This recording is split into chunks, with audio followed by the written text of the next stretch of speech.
Insert the SIM card, install the camera, install the antenna, then power on the device.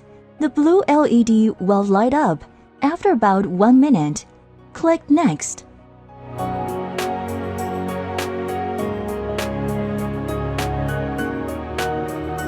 Scan the QR code on the camera to connect to your phone.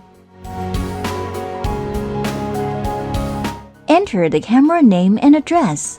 Using default name and address can go to the next step directly. Camera installed successfully.